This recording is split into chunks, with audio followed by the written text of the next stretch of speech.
ಬೇರೆ ಅನೌನ್ಸ್ ಮಾಡ್ತಾರೆ ಈಗ ಫ್ರೀಯಾಗಿ ಮತ್ತು ಅವ್ರು ಓದಾಕತ್ತೆ ನಿಮ್ಗೆ ಆಗ್ತಾರೆ ಬಿಡ್ಕೊಡ್ಬೇಡ್ರಿ. ಯಾಕಂದ್ರೆ ನಾವು ಪ್ರತಿಯೊಂದು ಕಾರ್ಯಕ್ರಮಕ್ಕೆ ಹೋದಾಗ ಓದ್ತಿರ್ತೀನಿ. ನಾನು ನನ್ನ ಮಿಸ್ಸಸ್ ಒಂದೇ ಸಲ ಕಲ್ತೀವಿ. ಆಕಿ ಬೋರ್ಡ್ನಲ್ಲಿ ಅಕ್ಕಿನ ಹೆಸರಿದೆ, ಸೆಕೆಂಡ್ ನಂದಿದೆ. ನನಗೆ ಅದೊಂದು ಪ್ರತಿ ವರ್ಷ ಹೇಳ್ತಿರ್ತೀನಿ ನಮ್ಮ ಸ್ಕೂಲಿಗೆ ಹೋದಾಗ. Okay, it's all competition. ಎಲ್ಲರೂ ಭಾಗವಹಿಸ್ತಿರಲ್ಲ, ಅದು ತುಂಬ ಖುಷಿ ವಿಷಯ. ಎಲ್ಲರೂ ಪ್ರೈಸ್ ಅದು ಬರುತ್ತೆ ಹೋಗುತ್ತೆ, ಅದ್ರ ಬಗ್ಗೆ ತಲೆ ಕೆಡಿಸ್ಕೋಬೇಕು. ಅದು ಉತ್ತೇಜನಕಾರಿಯಾದ ಒಂದು ಬಹುಮಾನ ಅಷ್ಟೇ, ಉತ್ತೇಜಿಸುವುದಕ್ಕಷ್ಟೇ. ಅದು ನಿಮಗೆ ಫಸ್ಟು ಸೆಕೆಂಡು ಥರ್ಡ್ ಅನ್ನೋದು ಆ ಥರ ಇಲ್ಲ. ಅವೆಲ್ಲ ಬಂದಿದ್ದೆಲ್ಲ ಫಸ್ಟೇ ಇದ್ದಾವೆ. ಒಂದು ಮಾಡಬೇಕಲ್ಲ ಫಸ್ಟು ಸೆಕೆಂಡು ಥರ್ಡ್ ಅಂತ. ಅದು ಅವ್ರ ಗುರುಗಳ ಒಂದು ಕರ್ತವ್ಯ ಮಾಡಿದ್ದಾರೆ. ಅದಕ್ಕೆ ನಾವು ಈ ಕೃಷಿ ವಿಜ್ಞಾನ ಕೇಂದ್ರದ ಪರವಾಗಿ ಹಾಗೂ ಕೃಷಿ ವಿಶ್ವವಿದ್ಯಾಲಯದ ಪರವಾಗಿ ನಿಮ್ಮ ಮಕ್ಕಳಿಗೆ ಮತ್ತು ಆ ಸರ್ಕಾರಿ ಶಾಲೆಗೆ ಆಭಾರಿ ಇದ್ದೀನಿ. ನಮ್ಮ ವಿಜ್ಞಾನಿಗಳು ಆಲ್ರೆಡಿ ಮಾತಾಡಿದ್ದಾರೆ. ಮಣ್ಣು ಆರೋಗ್ಯ ದಿನಾಚರಣೆ ಅಂತ. ಮಣ್ಣು ಅಂದ್ರೆ ಏನು ಹೇಳಿದ್ದಾರೆ, ಮಣ್ಣು ಹ್ಯಾಕ್ ತಯಾರಾಗುತ್ತೆ, ತಯಾರಾಗುವಾಗ ಏನೇನು ಗುಣಧರ್ಮಗಳು ಬೇಕು, ಉಳಿಸಬೇಕಾದ್ರೆ ಏನು ಮಾಡಬೇಕು, ಎಲ್ಲವುಗಳನ್ನ ನಿಮ್ಮ ಈ ಒಂದು ಮೋಸ್ಟ್ ಪ್ರೋಬಬ್ಲಿ ನಿಮ್ಮ ಸಿಲೆಬಸ್ದಾಗ ಇದ್ದಂಗಿದೆ. ಹೌದಾ? ಐದಲ್ಲ, ಅದಕ್ಕೆ ಭಾಳ ರೂಪಾಯಿ ಮಾಡಿದ್ರಿ. ಕರೆಕ್ಟ್? ಒಳ್ಳೇದು, ಓದಿದ್ರಿ, ಒಳ್ಳೇದು. ಇದನ್ನ ಪ್ರಾಕ್ಟಿಕಲ್ ಆಗಿ ನೀವೇನು ತಿಳ್ಕೊಂಡಿದ್ದೀರಲ್ಲ, ಬರೆದಿದ್ದೀರಿ, ನೋಡಿದ್ರೆ ಇದನ್ನು ಸ್ವಲ್ಪ ಮನೆಯಲ್ಲಿ ನೀವು ಹೇಳ್ಬೇಕು. ಇವು ನಾವೇ ಹೇಳ್ಬೇಕು. ಈಗ ನಾವು ಈಗ ಮಣ್ಣು ಟೆಸ್ಟ್ ಮಾಡ್ಸಿರ ಅಂತ ಕೇಳ್ತೀವಿ, ಮಣ್ಣು ಪರೀಕ್ಷೆ ಮಾಡ್ಸಿರ ಅಂತ ಕೇಳ್ತೀವಿ. ಇಲ್ಲ ಅನ್ನುವಂಥ ಒಂದು ಶಬ್ದ ಬರುತ್ತೆ. ಯಾಕೆ ಮಾಡಿಸ್ಬಾರ್ದು? ಈಗ ನಿಮ್ಗೆ ಹುಷಾರು ತಪ್ಪಿದ್ರೆ ನೀವು ಬರಾಂಗಡೆ ಹೋಗ್ತೀರಿ, ಕುಡಿಯೋರು ಕ್ಲಾಸಿಗೆ ಹೋಗ್ತೀರಿ, ಕೆರೆಗೆ ಹೋಗ್ತೀರಿ. ಯಾವ್ದಾದ್ರು ತೋರಿಸ್ಕೊಳ್ತೀವಿ. ಮತ್ತು ಮಣ್ಣು ಹುಷಾರು ತಪ್ಪಿರಿ ಏನು ಮಾಡ್ತೀರಿ? ಅಲ್ಲ, ಹುಷಾರು ತಪ್ಪಿದೆ ಏನಾಗೈತೆ ಅನ್ನೋದ್ರ ಮೇಲೆ ಸಾವಯವ ತಗೋ, ರಾಸಾಯನಿಕ ತಗೋ, ಏನು ಹಾಕರ ಬೇಡ. ಏನು ಮಾಡದ ಕೃಷಿ ಶೂನ್ಯ ಬಂಡವಾಳ ಕೃಷಿ ಕರೆಕ್ಟ್. ಸಾವಯವ ಕೃಷಿ ಯಾವಾಗ ಅದು ಮಾಡ್ಕೊಂತ ಬಂದವ್ರಿಗೆ ನೀವು ತೋರಿಸೋದು ಬೇಡ. ಯಾರು ಈಗ ಆಗ ನೋಡಿದ ಈಗ ಏನ್ ಮಾಡೋದು ತೋರಿಸ್ಬೇಕಲ್ಲ.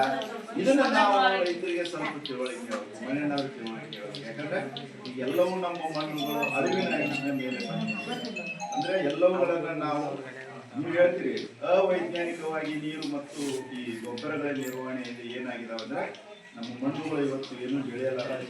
ಇವುಗಳ ಬಗ್ಗೆ ಸ್ವಲ್ಪ ನಾವು ಕಾಳಜಿ ಹೋಗ್ಬೇಕು. ಇವುಗಳನ್ನ ಪರೀಕ್ಷಿಸಬೇಕು. ನಿಮಗೆಲ್ಲ ಗೊತ್ತಿದೆ ಮಣ್ಣು ಪರೀಕ್ಷೆ ಏನು ಹೇಗೆ ಮಾಡ್ತಾರೆ ಅವೆಲ್ಲ ಗೊತ್ತಿದೆ ನಿಮಗೆ. ಹೌದಾ?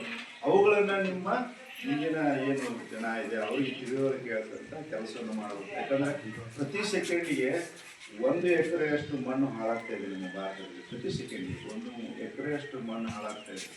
ಎಲ್ಲರೂ ಹೇಳಿ ಆಗಿದೆ. ಈಗ ಅದಕ್ಕೆ ಸಿದ್ದೇಶ್ವರ ಸ್ವಾಮಿ ತುಂಬ ಚೆನ್ನಾಗಿ ಹೇಳ್ತಾರೆ. ಹೇಳುವುದೆಲ್ಲ ಹೇಳಾಗಿದೆ, ಬರೀದೆಲ್ಲ ಬರೀದಾಗಿದೆ, ಹಾಡುವುದೆಲ್ಲ ಹಾಡಿ ಆಗಿದೆ. ಏನು ಹೇಳ್ಬೇಕು, ಏನು ಬರೀಬೇಕು, ಏನು ತಿಳಿಸ್ಬೇಕು ಎಲ್ಲ ಆಗಿದೆ. ಒಂದೇ ಓದಿದೆ ಅಂತ ಹೇಳಿದ್ರು. ಅದು ಏನಂದ್ರೆ ಆಚರಣೆಗೆ ತರೋದು ಮಾತ್ರ.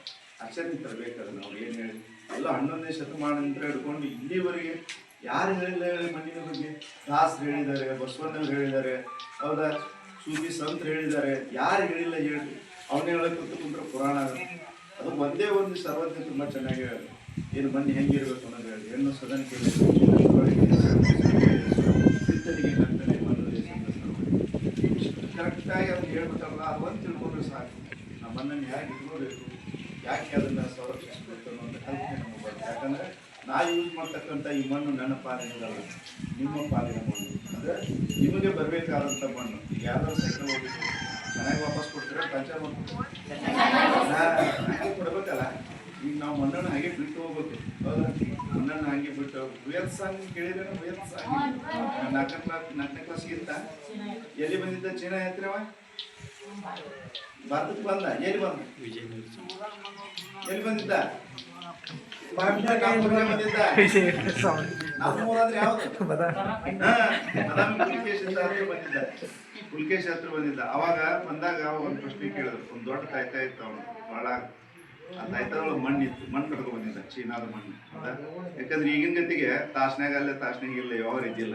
ಈಗೇನು ಅಮೆರಿಕಕ್ಕೆ ಹೋಗಿ ತಾಸ್ನಾಗ ಬರ್ಬೋದು. ಹೌದಾ? ಹಂಗೆ ಇದ್ದಿಲ್ಲ. ಬಂದ್ರೆ ಇತ್ತಾಗ ಹೋದ್ರೆ ಅತ್ತಾಗ. ಹೌದಲ್ಲ? ಈಗ ಕಾಶಿಗೆ ಹೋದವ್ರು ಬಂದೆಲ್ಲ ನಮಸ್ಕಾರ ಮಾಡ್ತಿದ್ರು ಹೋಗಿ ಬಂದವ್ರಿಗೆ. ಮೆಕ್ಕೆ ಬಂದನಾಗ ಹೋಗಿ ಬಂದವ್ರಿಗೆಲ್ಲ ಮೆರವಣಿಗೆ ಮಾಡ್ತಿದ್ರು. ಅಂದ್ರೆ ಉಳಿದು ಬಂದಿದ್ದಾರೆ, ಅವರು ದೇವರ ಸಮಾನ ಅನ್ನುವಂಥ ಭಾವನೆ ಇತ್ತು. ಹೋದ್ರೋಗಿರೋ ಕೂಡ ನಾಳೆ ಅನ್ನೋದು ಈಗೆಲ್ಲ ಭಾವನೆ ಇಲ್ಲ. ಅದಕ್ಕೆ ಒಂದು ಕಪ್ಪ ಬಂದಿದ್ದಲ್ಲ ಕಟ್ಕೊಂಡು ಕೇಳಿದ್ರು ಅವರು, ಇಲ್ಲಿ ಇವರು ಯಾಕೆ ಅದನ್ನು ತಗೊಂಬಂದು ಕೊಳ್ಳಲ್ಲಿ ಅವನು ಹೇಳಿದ ಮಣ್ಣಿನ ಋಣ ಮತ್ತು ತಾಯಿಯ ಋಣವನ್ನು ತೀರ್ಸಕ್ಕೆ ಆಗೋದಿಲ್ಲ. ನಾನು ಇಲ್ಲಿ ಬಿದ್ದರೂ ಇಲ್ಲ ನನ್ನ ದೇಹದ ಮೇಲೆ ಹಾಕಿದ್ರೆ ನಾನು ಇಲ್ಲಿ ಸತ್ತರೆ ಅಂದ್ರೆ ಎಷ್ಟು ಅಭಿಮಾನ ಇರಬೇಕು ನಮ್ಮ ಮಣ್ಣಿನ, ಎಷ್ಟು ಕಾಳಜಿ ಇರಬೇಕು, ಎಷ್ಟು ಏನು ಇರಬೇಕು ಅನ್ನೋದು ನಿಮಗೆಲ್ಲ ಬರುತ್ತೆ. ಹತ್ತ ತಾಯಿ ಅಂತ ಹೇಳ್ತೀವಿ ಹೌದಾ? ಯಾರು ಹೊತ್ತು ಸಾಯಿ ಕೊಂಡಿರ್ತಾಳ ಸಾಯಿ ಮಟ್ಟ ಹಾಕಿ ಹೌದಾ?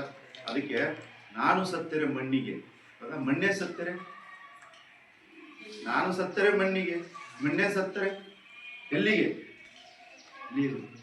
ಇದು ಬಹಳ ಸುಂದರವಾದ ನಿರೂಪಣೆಗಳು. ಅದಕ್ಕೆ ನಾಗೇಶ್ ಹೆಗಡೆ ಅವರು ತುಂಬ ಚೆನ್ನಾಗಿ ಬರೀತಾರೆ ಮಣ್ಣಿನ ಬಗ್ಗೆ.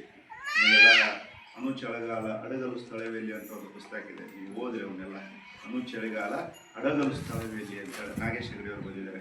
ತುಂಬ ವೈಜ್ಞಾನಿಕ ಲೇಖನಗಳನ್ನು ಬರೀತಾರೆ, ತುಂಬ ಚೆನ್ನಾಗಿ ಮಣ್ಣಿನ ಬಗ್ಗೆ, ಪರಿಸರದ ಬಗ್ಗೆ, ಗಾಳಿ ಬಗ್ಗೆ, ಈ ಪಂಚಮಹಾಭೂತಗಳು ಏನು ಗೊತ್ತದಲ್ಲ, ಪಂಚಮಹಾಭೂತಗಳೆಲ್ಲ ಇದ್ರ ಬಗ್ಗೆ ತುಂಬ ಚೆನ್ನಾಗಿ ಬರೀತಾರೆ. ತುಂಬ ಮಾರ್ಮಿಕವಾಗಿ ಗಣೇಶ ಅಂತ ಒಬ್ಬ ಪುಸ್ತಕ ಬರೀತಾರೆ. ಇರುವೆ ಬಗ್ಗೆ ಬರೀತಾರೆ ಒಂದು ಪುಸ್ತಕ, ಇರುವೆ ನೋಡಿರೇನ ಎಷ್ಟು ಸಿಸ್ಟಮ್ಯಾಟಿಕ್ ಅದ ನೋಡಿದ್ರೆ ಇರುವೆ ಬಗ್ಗೆ ಒಂದು ಪುಸ್ತಕ ಬರೀತಾರೆ. ಇರುವೆ ಹೇಗೆ ಕೆಲಸ ಮಾಡ್ತೇವೆ ಮಣ್ಣಿನ ಜೊತೆ ಹೌದಾ? ಮಣ್ಣು ಅಂದರೆ ಅದೇ ನಮಗೆ ಮಣ್ಣಿನ ಜೊತೆ ಪ್ರೀತಿ ಇದೆ. ನನ್ನ ಗಾಳಿಯ ಜೊತೆ, ಈ ಉಸಿರಿನ ಜೊತೆ ಗಾಳಿಯ ಸ್ನೇಹ ಇದೆ. ನನ್ನ ಪ್ರೀತಿಗೆ, ನನ್ನ ಜೀವನ ಮತ್ತು ಬದುಕಿಗೆ ಸೂರ್ಯನ ಬೆಳಕಿನ ಪರಿಚಯ ಇದೆ. ಹಿಂದಾಗಿ ಇವೆಲ್ಲ ಆಗ್ತವೆ. ಅದಕ್ಕೆ ಮಣ್ಣಿನಿಂದ ಹಸಿರು ಆಗುತ್ತೆ, ಹಸಿರಿನಿಂದ ಉಸಿರು ಆಗುತ್ತೆ, ಬದುಕಿನಿಂದ ಬೆಳಕು ಆಗುತ್ತೆ. ಇವೆಲ್ಲ ಎಲ್ಲಿಂದ ಆಗ್ತಾ ಇದಾವೆ ಅಂದರೆ ಮಣ್ಣಿನಿಂದ ಮಾತ್ರ ಸಾಧ್ಯ. ಏನಾದರೂ ಮ್ಯಾಜಿಕ್ ಮಾಡೋಕ್ಕಿದ್ರೆ ಒಂದು 10 ನಿಮಿಷದಲ್ಲಿ ಮಾಡಿ ತೋರಿಸ್ಬಿಡ್ತೀನಿ. ಹೂವನ್ನು ಹಳದಿ ಹೂವನ್ನು ನೀಲಿ ಮಾಡ್ಬೋದು. ನಾನು ಸ್ವಲ್ಪ ಡೈಆಕ್ಸೈಡ್ ಗ್ಯಾಸ್ ಬಿಟ್ಟು ನೀಲಿ ಮಾಡಿಬಿಡ್ಬೋದು ಒಂದು ಸೆಕೆಂಡಲ್ಲಿ. ಎಷ್ಟು ನಿಮಿಷ ಇರುತ್ತೆ ಹೇಳೋದು? ಮ್ಯಾಜಿಕ್ ಎಷ್ಟು ನಿಮಿಷ ಇರುತ್ತೆ? ಒಂದು ಪರವಾಳ 2 ಪರವಾಳ ಮಾಡ್ತಾರಲ್ಲ ನೋಡ್ತಿರಿಲ್ಲ, ಕ್ಷಣಿಕ ಎಷ್ಟು ನಿಮಿಷ ಇರ್ತದೆ? ಒಂದು ಸೆಕೆಂಡ್. ಕ್ಷಣಿಕದಲ್ಲಿ ಎಲ್ಲ ಮುಗಿದು ಹೋಗುತ್ತಲ್ಲ, ಆಮೇಲೆ ಮತ್ತೆ ಮಾಡೋದು ಮತ್ತೆ ರೆಡಿ ಆಗ್ಬೇಕವ. ಇನ್ನೂ ಮಾಡಿ ತೋರಿಸಿದ್ರೆ ಮಾಡಂಗಿಲ್ಲ, ಮತ್ತೆ ರೆಡಿ ಆಗ್ಬೇಕು. ಆದರೆ ಒಂದು ಜೋಳ, ಒಂದು ಬೀಜವನ್ನು ನೀವು ಭೂಮಿಗೆ ಹಾಕಿದ್ರೆ ಎಷ್ಟು ಬೀಜ ಬರುತ್ತೆ? ಸಾವಿರಾರು, ಲೆಕ್ಕಿಲ್ಲ, ಎಣ್ಸಕ್ಕೆ ಬರೋದಿಲ್ಲ ಹೌದಲ್ಲ? ಏನಾಗಲ್ಲ, ಅಪ್ಪಂದು ಹತ್ರ ಮಾಡ್ಸಕ್ಕಾಗಲ್ಲ, ಅವ್ನ ಸೀರೆ ಮಾಡ್ಸಕ್ಕಾಗಲ್ಲ ಏನೋ ಅಂತ ಹೇಳ್ಬೇಕು ಭಾಷೆ. ಗಾದೆ ಮತ್ತು ಅಪ್ಪನ ರೊಕ್ಕ